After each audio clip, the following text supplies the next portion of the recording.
All right, here we go again, starting afresh. Welcome, Watman. Welcome, Jeremy. Beautiful. All right. Thanks for your patience while getting through a bit of technical issues. So, in the previous calls, I don't know if you had a chance to see any of the recordings of the previous BizTribe calls. To get a sense of what we've been doing. Not yet. I'm okay. Completely new to BizTribe. All right. Yeah. Well, Otmar, you and I communicated a couple of days ago, and actually I sent you a message a moment ago about the 14-day high-ticket course launch formula. And that's something that we've been talking a lot about in these calls as a resource for helping people who have something that they want to share with the world. And everyone does, although not everyone's identified what it is, right? But I think it's an impulse we all have to connect with others in a meaningful way. And if we're able to monetize our skills, our knowledge, then of course, that's even better. And that's not, for some people, that's not necessarily because they need the money. It's because having that monetization will give them resources that will enable them to do beautiful things in the world. So the idea of social entrepreneurship as not just business for the sake of business, but business that makes a difference in the world is something also that we're very much about. I'm just going to send a link here to Larry, who's trying to join us. Sorry, just a second. That means I was a social entrepreneur a long time ago already, because that's the only goal what I have when I make money.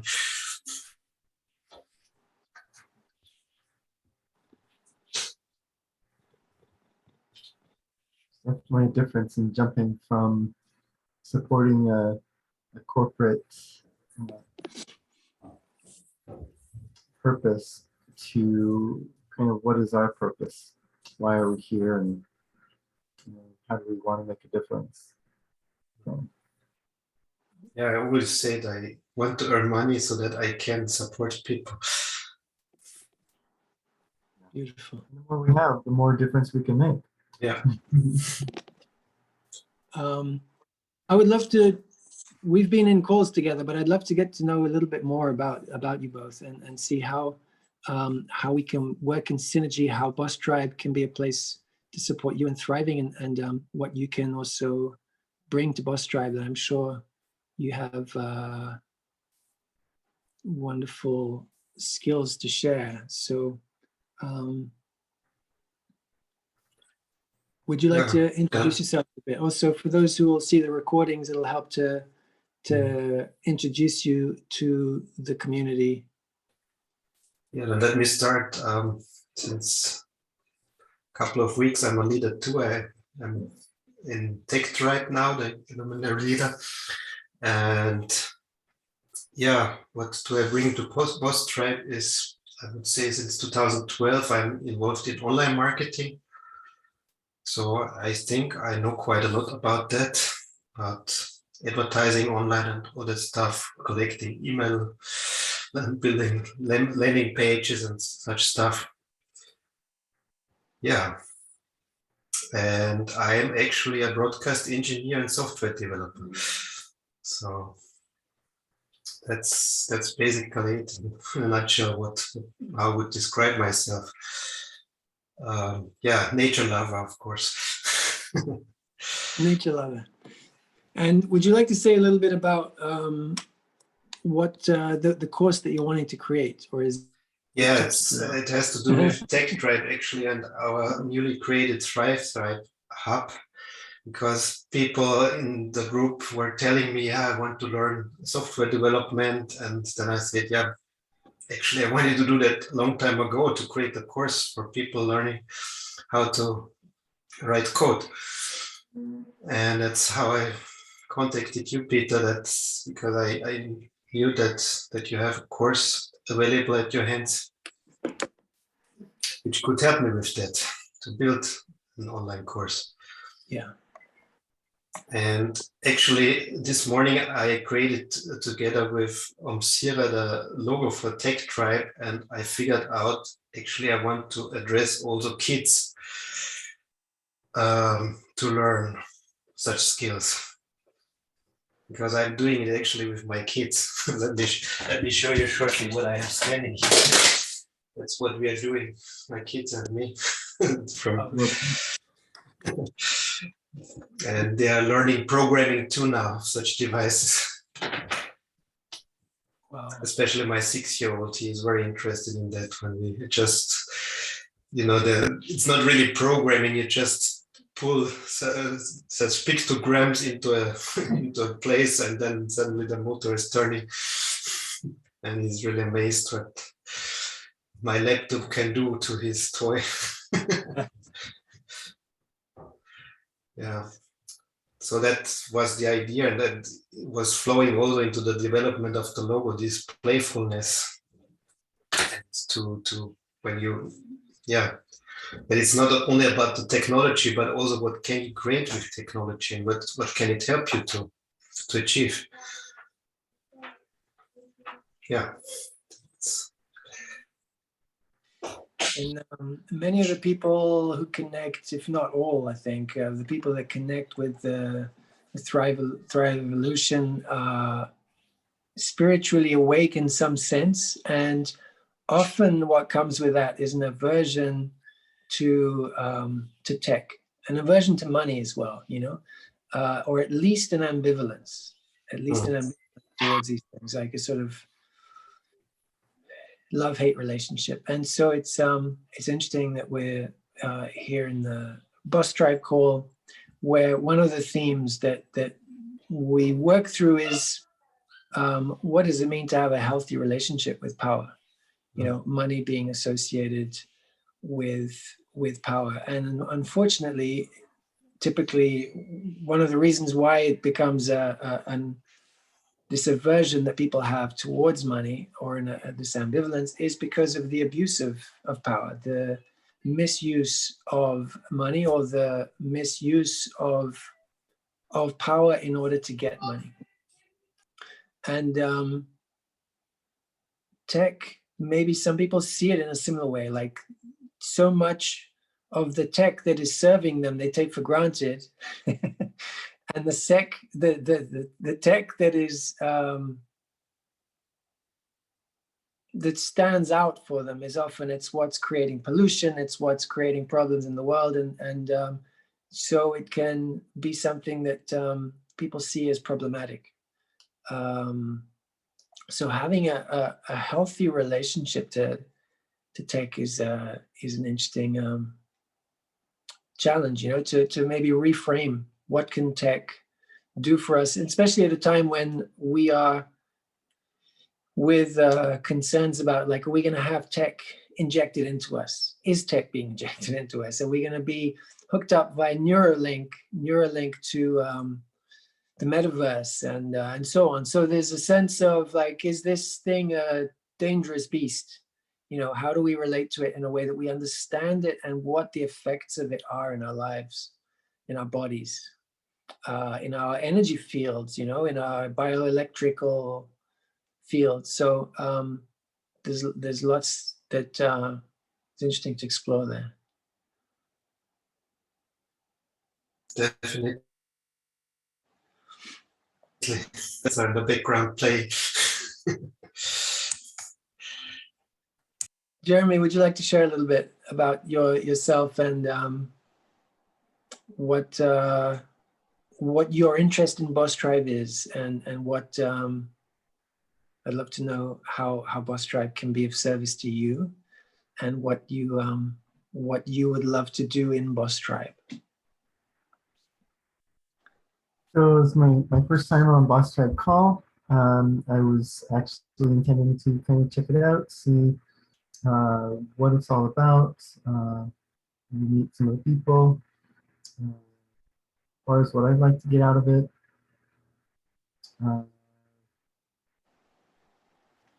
Probably mainly connection with others.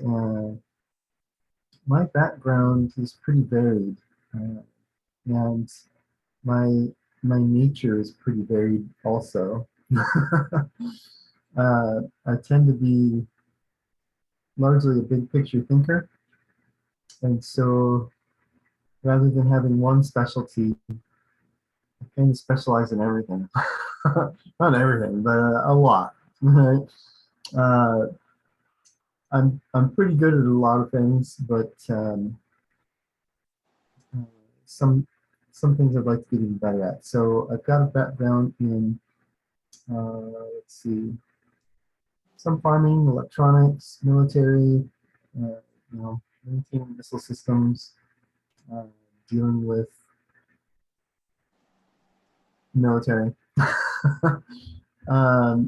And then I got into computers, automotive data, as well as actually had a business selling cars when I was a teenager, wholesaling.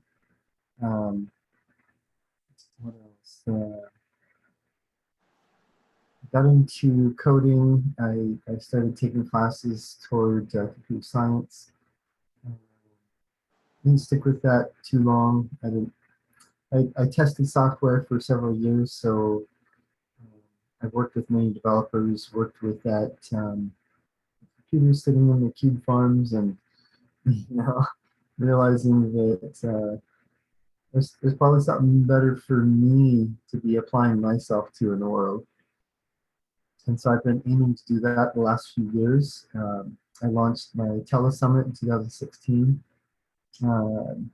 And got to start interviewing experts in various topics: alternative health, energy medicine, Akashic records, like a pretty broad range, relationships, and so forth. So that felt to me like, okay, now I'm doing what I'm supposed to be doing. This feels good.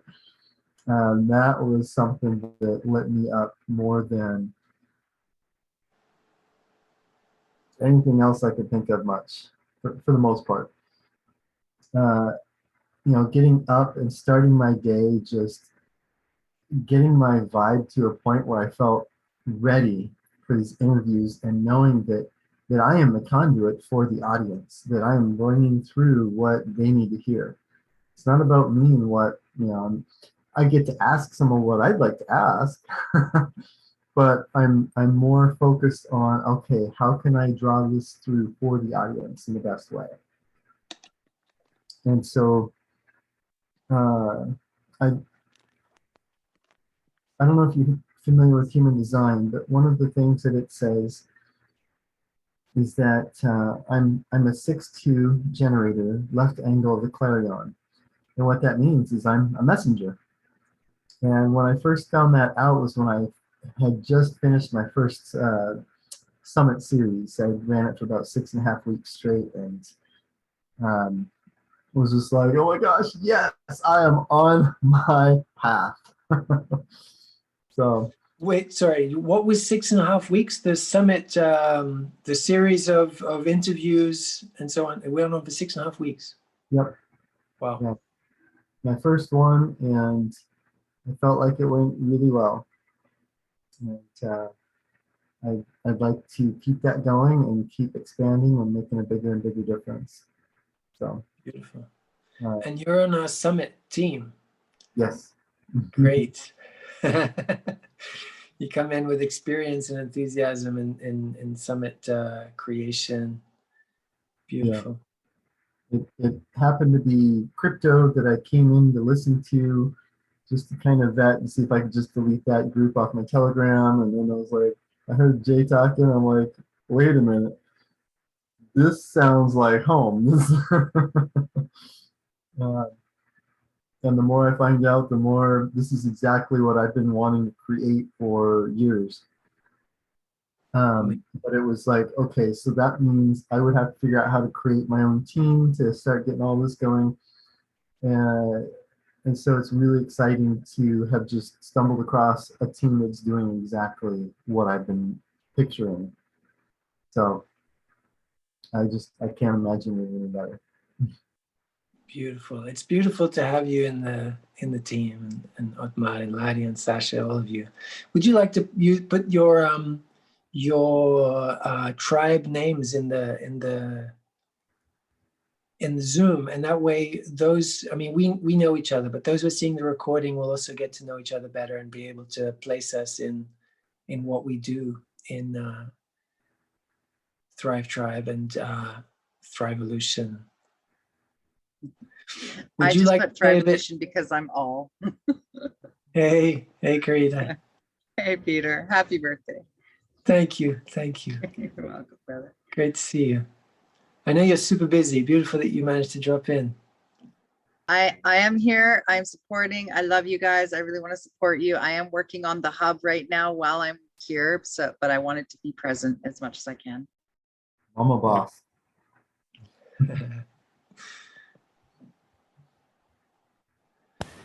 Happy Larry, birthday, Peter! Thank you. Lots of love, cascata de bênção sobre você, irmão querido. Te abraçando aqui daqui com todo o coração. Muito grato. Beautiful. Would you like to introduce yourselves, Larry and Sasha? And it's the first time that I'm having all of you, I think, in the BizTribe call. Karita, you haven't joined the BizTribe call before, have you? No. So some people may have watched some BizTribe recordings and possibly not been engaging in other tribes yet. So I would love for you as well, Karita, to give a little introduction in a moment. And that way anyone who's coming in through BizTribe and can get to know the bigger picture of what we're all doing. I think that would be really nice. I'd like to We go first? Right. Sure. Okay, just to be more specific, it's would you like us to introduce what we are doing in the Thriveolution, or what we are doing as a mission? A little bit of both, you know, a little bit of what you feel you would like to get out of the BizTribe connection, you know, what you would like to get from it, what you'd like to bring to it, but also a bit about yourselves in general, and a bit about either the work you're doing in Thrive Tribe and Thriveolution. Okay. Thrive Sanctuaries. Yeah. So I will start. I am Lari. I use the name Lari Amyo in my work. It's a spiritual name I have given myself.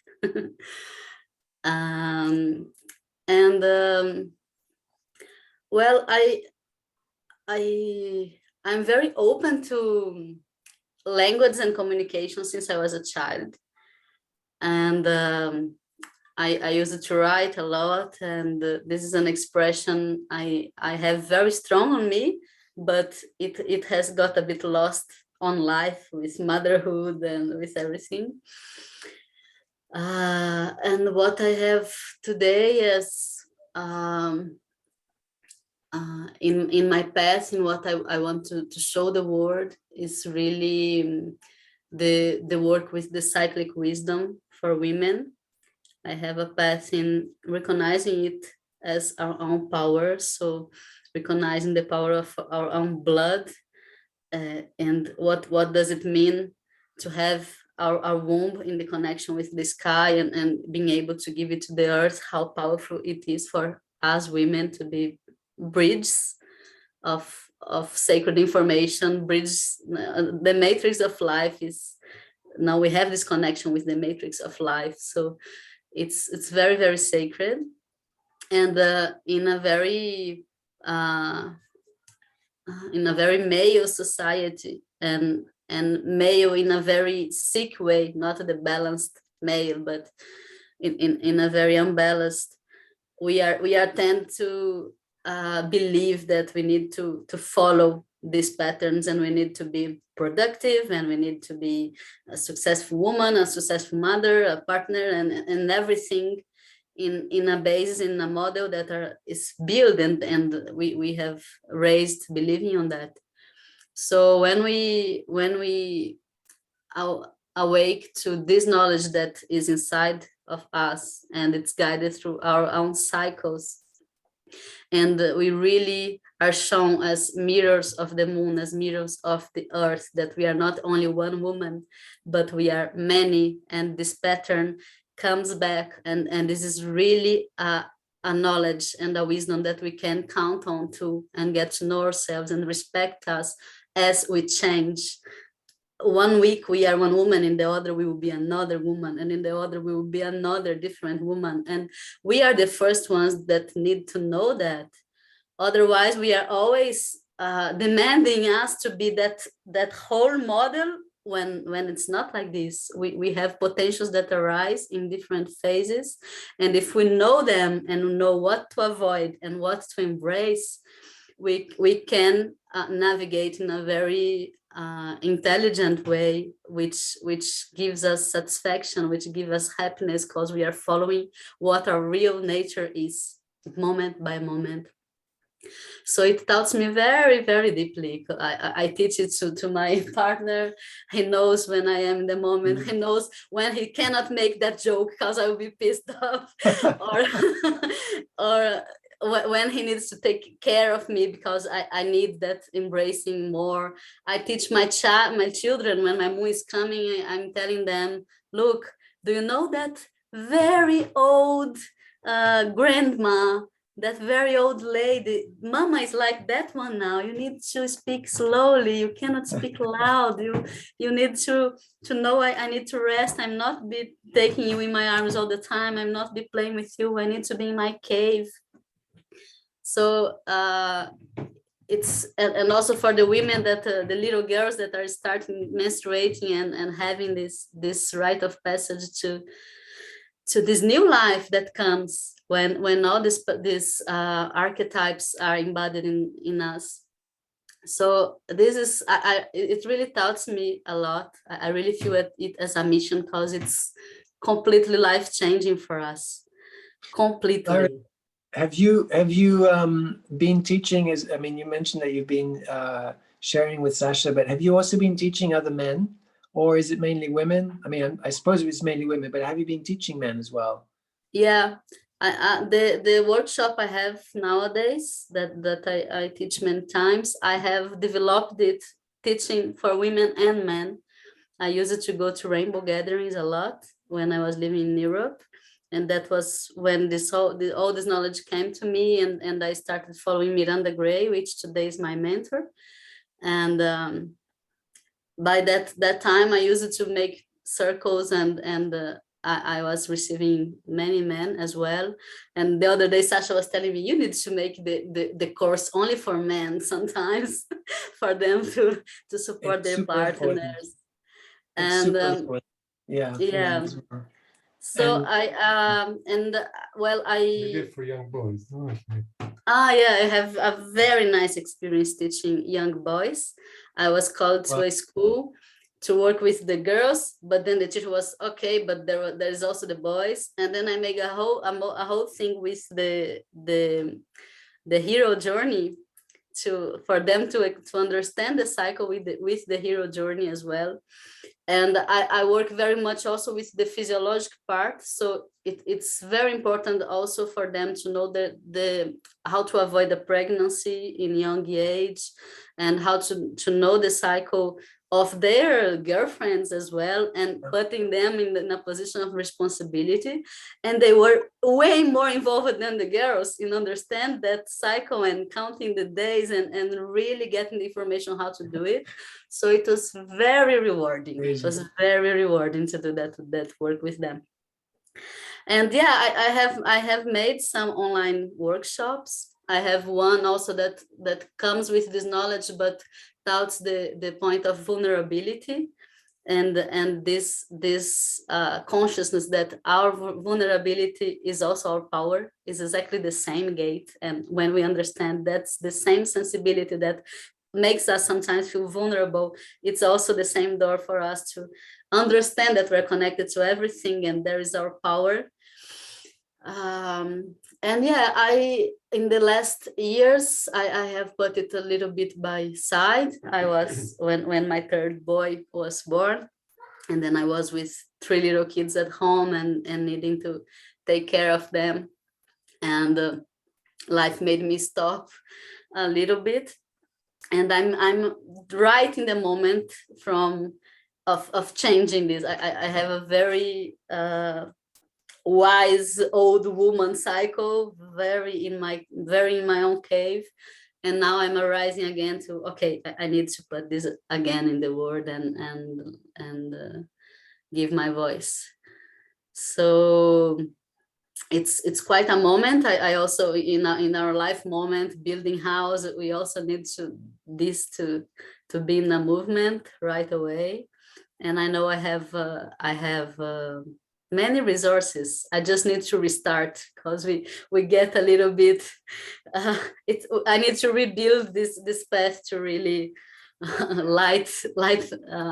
shine my light in the world again, and getting used to make it daily, to show up, to build my Instagram account and so on, which I have put in hibernation mode for a while now. Larry, do you have the intention to do a recorded course as well as the live work that you do? Yes. Yeah. Have you started work on? Yeah. You started. I have something recorded already, but I want to make more. Okay. Because one of the main things that we've been doing in the previous BizTribe calls is really looking at how to apply one of the resources that I have access to and that I can give everyone access to. It's at the moment it's available for free, from a method that I've been studying, doing a business, not business management, not business success. There's another word that's not coming to mind. Business performance coaching. And relating specifically to applying this technique, that's the Fletcher Method. It's not just a marketing system. It's got multiple facets, one of which is helping you go from not even yet having an idea, which is where some people are at. They know that they want to get something out there, and maybe they've got multiple ideas, like they haven't chosen one yet. So beginning from wherever you're at, narrowing down to what is this project going to be, and then setting it up so that it's super systematically laid out in terms of there's a framework that takes it down into 9 steps. So whatever it is you teach, you frame it as a 9-step program. And that can sound a little bit arbitrary, like, but I don't have 9 steps. I have 5 steps, or I have 12 steps. But there are reasons that I won't go into right now. But and this is just one aspect also of the framework. But it works very much with visual representation of what you're teaching. So that visual representation is also used when you do an ad, whether it's a Facebook ad or something that appears also as a graphic in a YouTube ad, wherever it is that you're advertising. People see like a map of what the journey is you're going to take them through, from where they're at to where they are going to get this result, this transformation, this benefit at the end of the journey, this outcome that they're looking for. And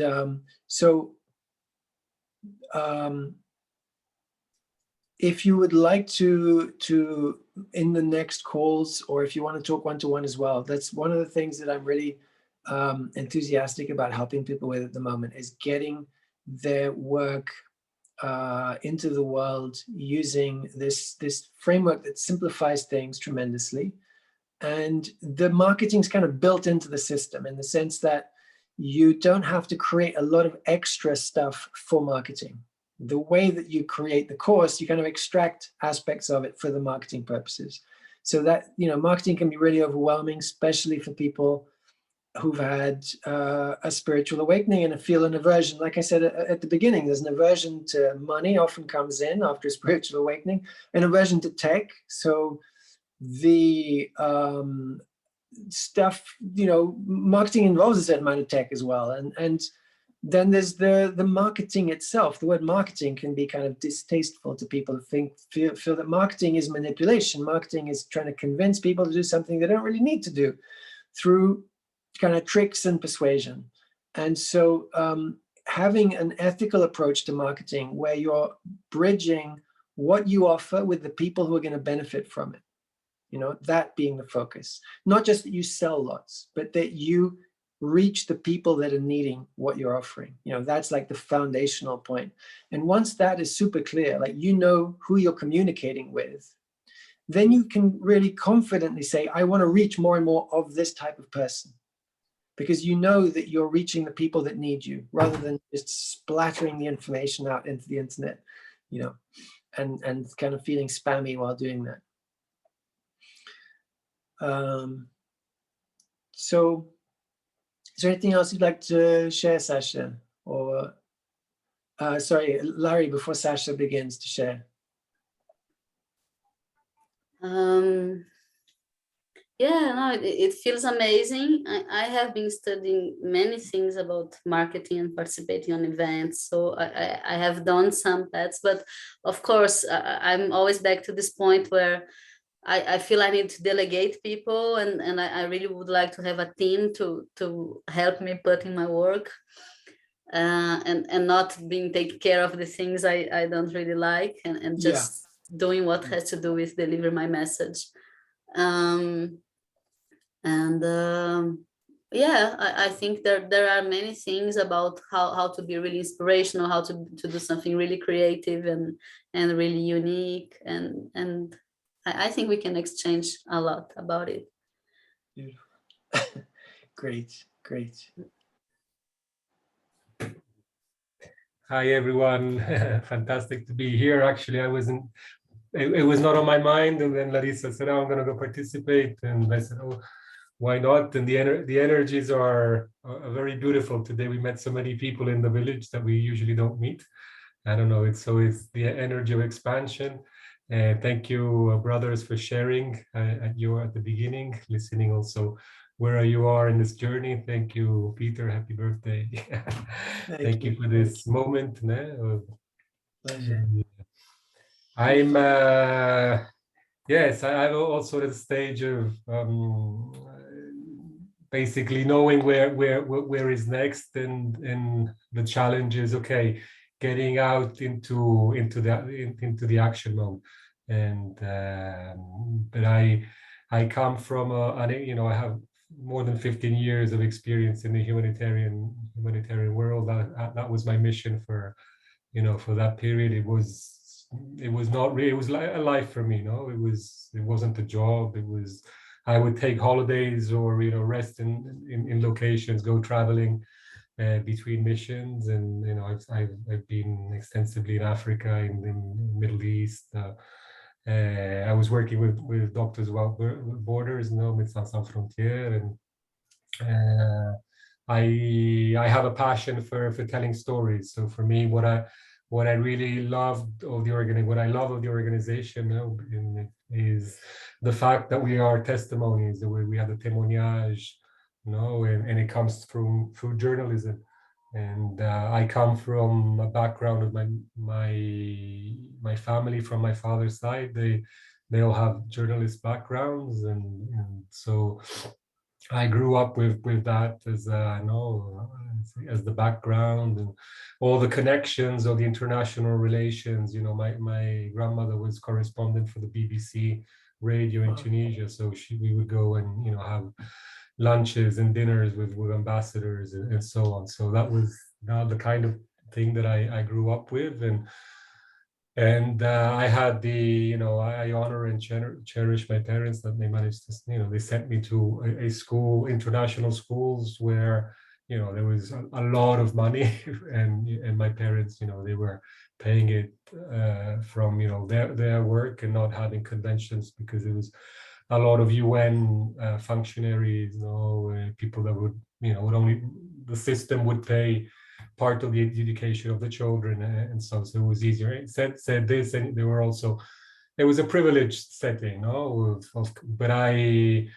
what I learned from there, it was this diversity. It was an international school, and the diversity of the humanities. So I remember when I was, in first grade or kindergarten, even, you would eat sushi from a Japanese friend, or we would have the family gathering events, and we would have all of these festivals, and all the different families would bring food, the Indian, the Arab, so humanity was always at my forefront, and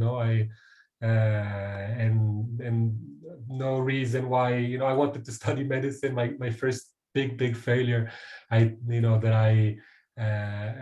I had to experience, but I now looking at it back and saying, whoa, so that gave me the push of finding my path, was that I failed high school basically, and I wanted to do medicine, and I couldn't get into medical school, and luckily I did it because I'm totally clumsy, and I had this pretension of wanting to become a neurosurgeon, but I think it was because I wanted to be close to people, and then anyway, to cut short, I finally got into the MSF world. But before that, my mom passed away when I was 21, and so that was a big, obviously a big shift. And I came back, and my dad was a little bit depressed because we had experienced the fact that he was seeing another woman, and I at 18 I said, okay, Dad, if you're loving another woman, you better leave the house. So that was something that the emotion, there is no longer, it's what I experienced, and it made me arrive to where I am today, so then I did open a restaurant with my dad for a few years, but it wasn't my thing. It was a way for my dad to say, okay, you want to do something different, but then I did the MSF thing for 15 years. I was more project coordinator, so I have that experience. I have the sort of all the communication background, the negotiations, the diplomacy aspect. I really love connecting people, and so that's sort of I really like to do sort of.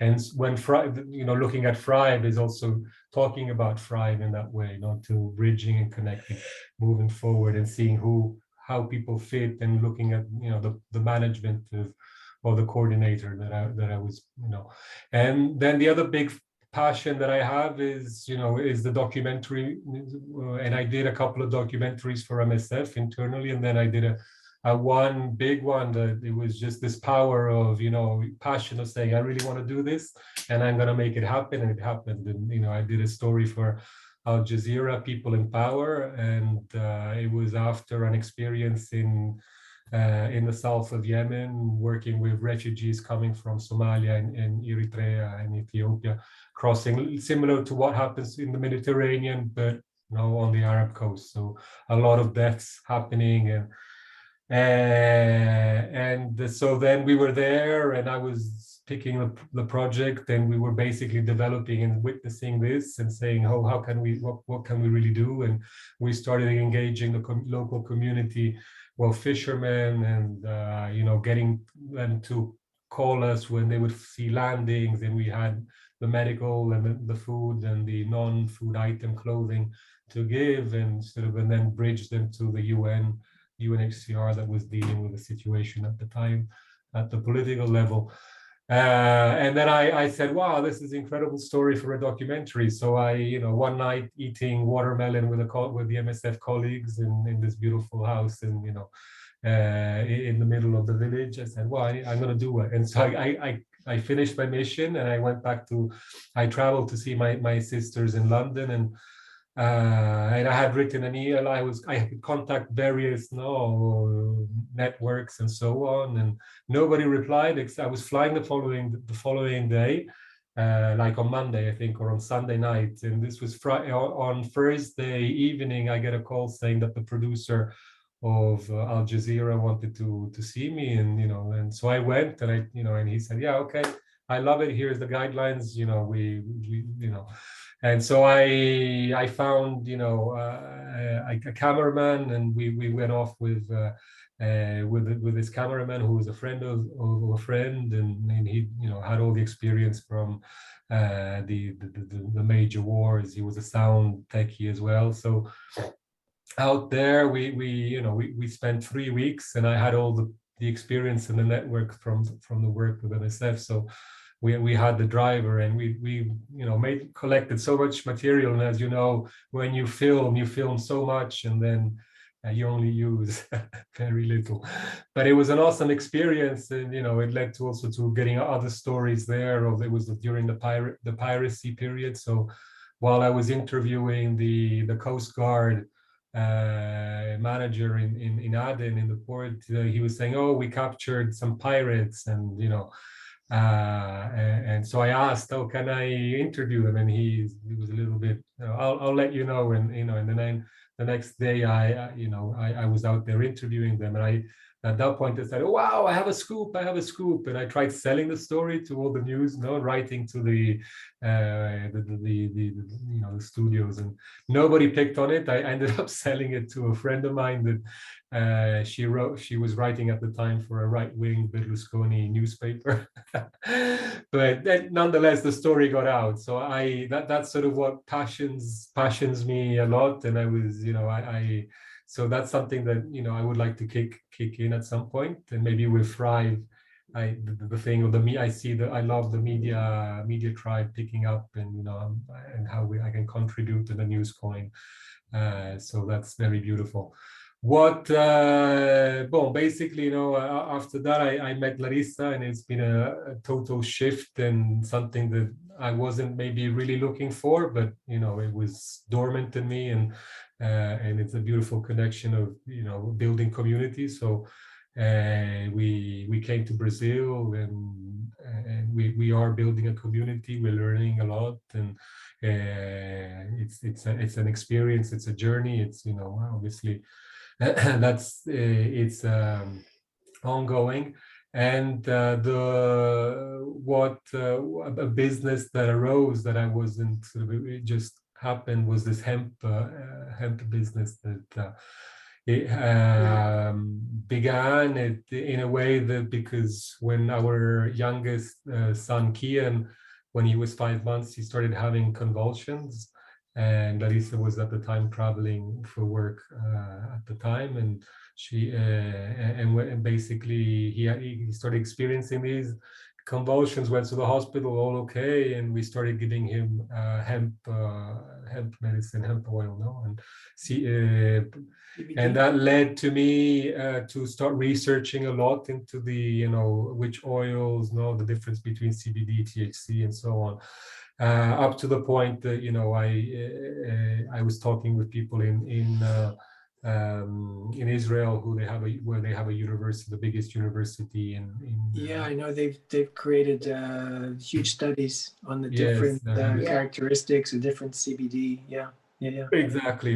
And suddenly, we started giving oil to him, and that opened a whole world that at the moment Brazil is going through like a battle of legalizing the associations for medicinal help with hemp, which but at the same time there is the business side aspect where the pharmaceuticals are coming in, and it's but we see a space where suddenly I hear there are two colleagues, two friends who are really have a lot of experience in growing. One is he's a scientist by profession, and he's a passionate of the plant, and and knows a lot, and another friend who has that marketing and experience, and also a lot of passion in growing. And other people that have the experience to basically get a business started, and we've been over, and we have the lawyers also, because the legal aspect obviously is still not 100%, and the lawyers that are helping to us get the legal documentation for Kian. Maybe we're even thinking of not doing it at the moment, but anyway, it's they're also. This is great. He never had anything anymore after we adjusted those then, and he was great. Really, it's 1.5 years from now. Yes, but I think maybe it was him to kickstart this energy of getting this motion business going, and we've been sort of studying and meeting weekly for the last 9 months, and we have a business plan ready. It's 90%. It needs to be sort of maybe written more into a proper business plan. We went through a methodology a little bit different that looks at the business from the holistic perspective, a little higher up, and it's called the Plan B method. It's a new way of looking at business where you also look at the ecological aspect and how you can really be sustainable and so on. So that we've came to the conclusion that we want to start industrial hemp, and we starting with the essential oils. Setting up also an essential oil factory or essential extraction plant, and where we can start producing the hemp, because the hemp we also already have somebody who is willing to buy it, and he's like a big essential oil company business already established.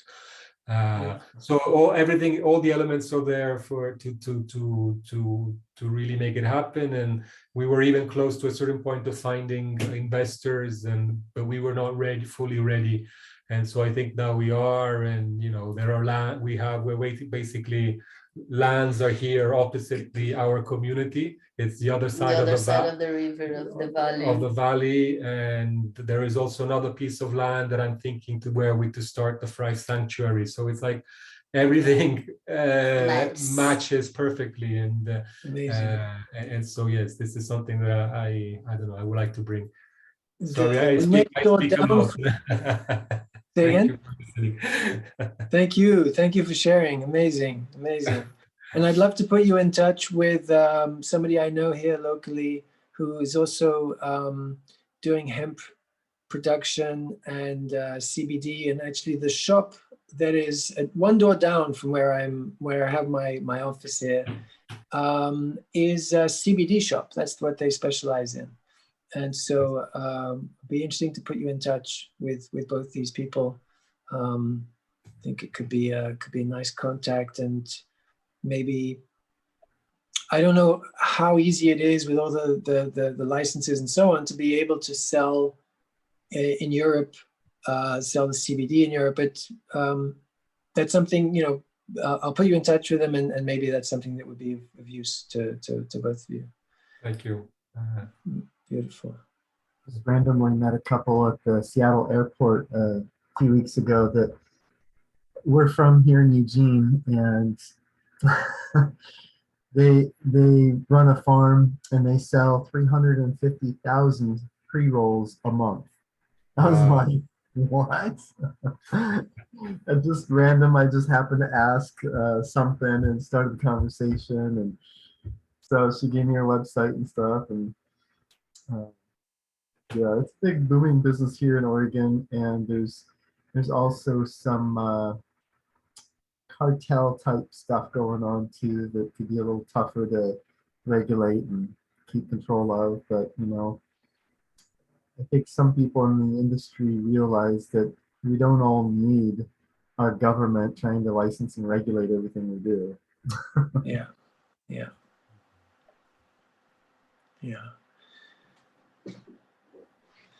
Hemp has been demonized for what is it, 100 years now, more or less. That it was actually a super central. Its use was really widespread. I mean, it was super important product in many areas. From what I understood, I think that even Henry Ford was going to make a car in which the body of the car was made out of hemp fiber. It was being used for a whole bunch of things. We started looking at all the what you can do out of it, and it's just business. Like you can extract the primary material, but then out of that, it's just one of them is just another business. And they can do batteries out of out of hemp, and it's Wow. they're much better than lithium, obviously now less pollutant, and they can do microplastic that you can then put it into 3D printing as well. So Amazing. Amazing. And it's from what I understood, it's also a regenerative plant. It improves the soil where it's planted, because so many things that become like a new plant that can be used for this or that, it suddenly becomes overplanted, and it goes from this ecological solution to being a devastating situation because so much land is being used or the soil's getting destroyed from farming this new thing. And it seems that hemp is very much a a nourishing plant. It cleans heavy metals. There have been several experiments around the world. Though I think the EU was also funding projects in this, and this is part of what the Thrive Sanctuary is. Now that part of it is the ecological regeneration aspect, and so the farm that we want to build grow is all or 100% organic, live soil, regenerative permaculture in fruit forest that is already part of our community. So it's just to super inspiring. And in the last year, Sasha was also growing mushrooms. Yes. He stopped for now, but we had this production here. And if you put together mushrooms and hemp, it's really an amazing potential. And it's very interesting how everything fits, because the point where we have our community nowadays, it's a valley, and the village is up. It's up, so above it. So the river comes first through the village, so it's not super clean. It goes to the waterfall, and then it's in our valley. So we really would like to build a project where we put together these two things, like a cleaning filter for the whole water, and we can start doing that in our land and then expand to do this also for the community.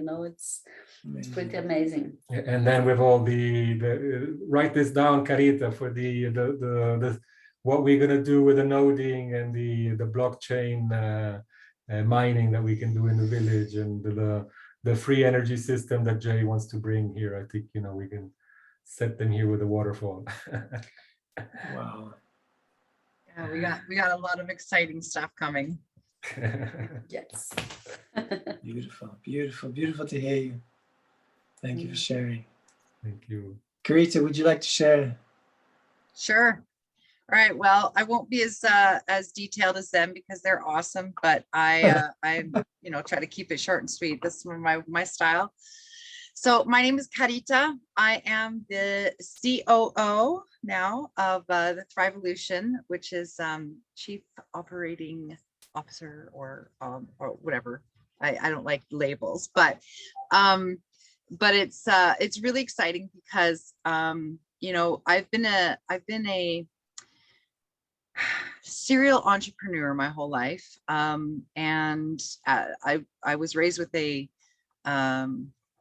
entrepreneurial father, so I was able to learn the importance of working for yourself, and I've been looking for my tribe, my vision, my people for a long time.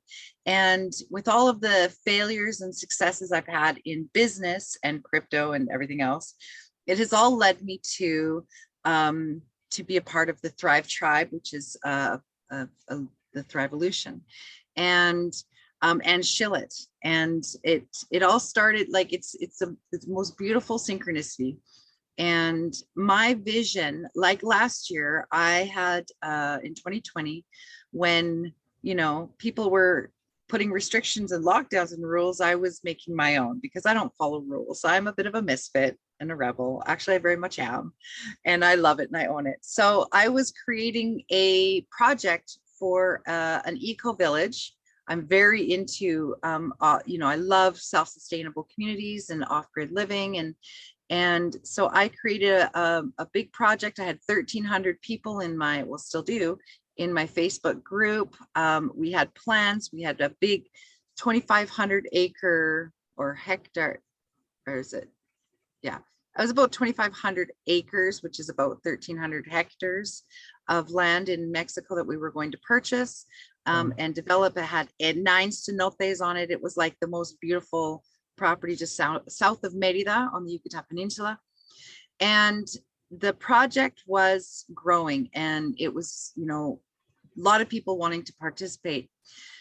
But as I learned in that project, that many, many voices make different opinions and create a lot of conflict. So the way I structured it, I mean, I was the founder, I was the creator, and unfortunately I gave too much power to people who did not allow the project to grow properly. And we were lacking of financial backing. So when I went to Mexico to try to make things happen, nothing worked, just nothing worked.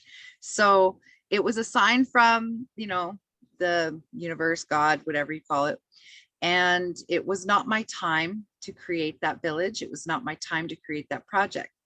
And this happened exactly, well, not exactly, but about a year ago. I was supposed to be in Mexico until December. I went down October because they told me I couldn't fly. I said, watch me.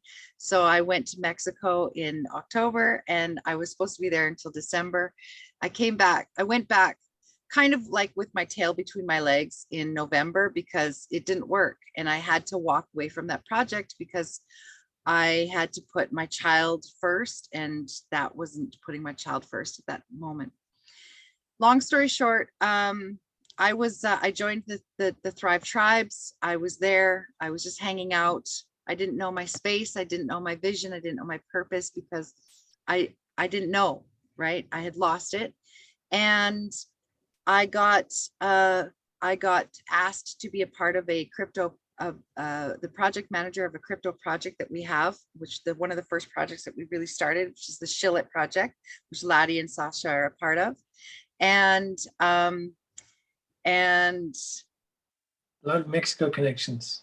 Yeah, a lot of Mexican connections.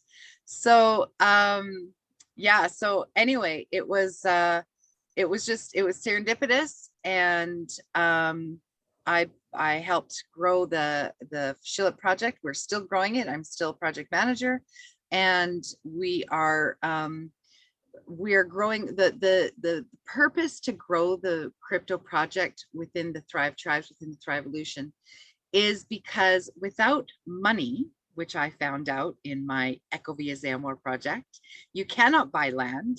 You cannot pay for the people to build the land, even if people want to put in all of their old, you know, like energy and sweat. You still got to eat, and you still got to sleep somewhere, and you still got to pay for the freaking gas to get your car to get to town to the property where you're building. So, you know, in the realistic world, we all want to, you know, would love to meditate and make beautiful things happen. However, realistically, we got to make the Quan. So so the purpose of the Shillet project is one tool to help people create money in the crypto space in a safe, vetted place. We like to vet everything. We want to vet the people that come into our tribe. We want to vet the people that are leaders. We want to vet the people who are helping lead other leaders, because a leader is not a boss. A leader is someone who helps create other leaders. And that is what my job is. I just did, Laddie and I and some other awesome tribe members, we did a Date with Destiny last week with Tony Robbins. And it was phenomenal because it really helped, you know, put in perspective how important it is to be a servant leader, not a label leader, or, you know, the other part of leaders that people want to be like, oh yeah, I'm a boss, you know, those power trip dudes that you want to smack.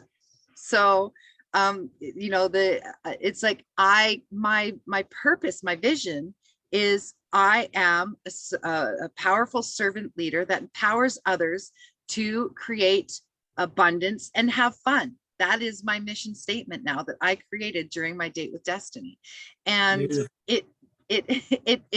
I feel it in my core, and I'm like, I didn't even have to go look at my board to go remember it, because it's like now imprinted into me. Yeah.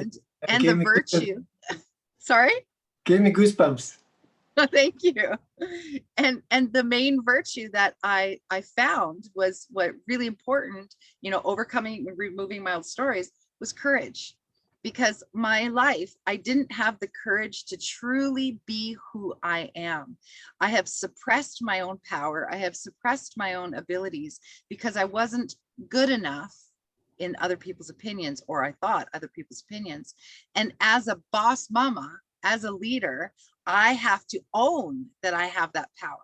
And I have to own and respect and honor my power, because I can help create others to be empowered, be inspired.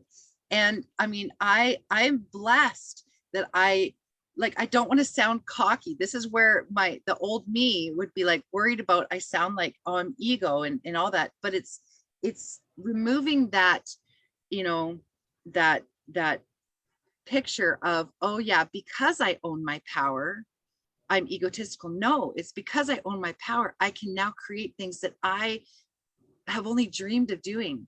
I mean, oh my God, my life is freaking awesome now. And me 1 year ago, I was like down in the, you know, depressed and freaking, you know, like just, I thought everything was like, I don't see any light. There was no hope. And then when you find the purpose, and this is the thing I love about the Boss Tribe, is because it's about, you know, being your own boss, like helping you get that energy to own your power, to be the boss, and the boss in the sense of a servant leader, or even a servant leader unto yourself. Because when you are a powerful boss mama, you inspire others, or boss papa, you inspire others to also take the reins and grow. And I mean, honestly, like I get messages a lot, you guys, that I've inspired them just by being me. And I'm like, damn, that makes me feel good, because that's one of my joys, is inspiring and empowering others. I want them to be abundant. I want them to take the bull by the horns. I was going to say something else, but I'm trying to keep it Fisher Price. But I love working with people that, you know, want to, you know, that find a way, because I'm a go-getter. I'm a solution finder. I'm like, you get out of my way, because I will find a way. And I love people that I can help inspire do that too. So anyway, that's a little bit about me. Sorry if I got on a little bit of my soapbox there. Beautiful, beautiful. Loved hearing you. Karita, thank you. Thanks, guys. Thank No you. apologies. Blossom, would you like to share? Good, a Sorry, few more Jeremy, I minutes. didn't hear anything you just said. But please don't apologize for stepping into your power. Yeah, for sure. Yeah, beautiful to have you shining.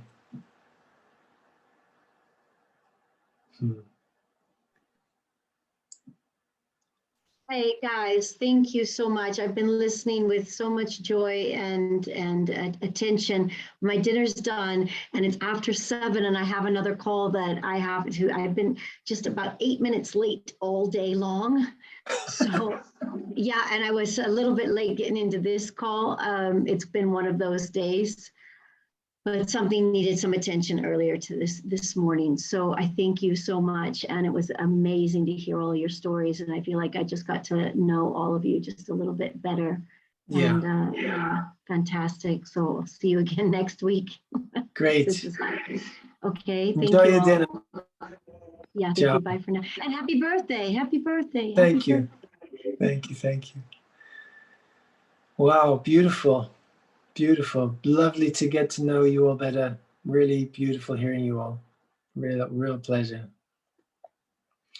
So I would love to even take the clips of what you all shared and share it in our Titans group, so that we can all as a community, and for those of you watching the recording, I'm talking here about the group of those who are really organizers, movers and shakers in the Thrivevolution.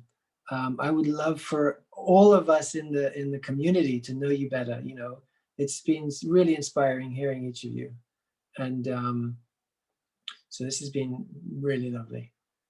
Yeah, real pleasure being with you all. Very inspiring. Karita, did you want to say something? Oh, I was just, you know, like in the moment saying thank you, Peter. Just giving you gratitude. Thank you. Thank you. I'm glad I jumped on. Anything anyone would like to share before we close? Sorry, I spoke over you there. Just wanted to mention that my wife is from Uganda, so I was in Africa too. I just remembered it when Sasha was talking about Africa. I lived there 7 months in East Africa, in Uganda. Okay. Beautiful. Well, we are beautiful. very international, very global. And your kids are so beautiful. They've appeared on a few of the calls, and they're so sweet, so sweet. Thank you. So I'm happy for us to complete for today. Unless there's anything else anyone would like to share before we complete. Just if you're a boss and you want to be connected with other bosses or leaders or awesome people, get into the hub. Yeah. Come to the hub. Yeah, that's right. If you're watching this recording and you're not yet in the hub, do join thrivetribehub.com. And so we have a BizTribe group page there. We have all the other tribes also there with their groups. And it is a beautiful community growing, a place where we can speak freely, where also we're focusing on not just putting out truth, saying what we can't say in other places, but also bringing together the solutions to the great challenges that we're facing. So it's a super inspiring place to be. A lot happening. So bring your wisdom, bring your resources, connect with us. It'll be a pleasure. Reach out and let's get to know you. Wonderful. Thank you for bringing that in, Karita, before we close. Ciao, everybody. Big hug. Lovely to be with you on my birthday. Bye-bye. Bye. Okay.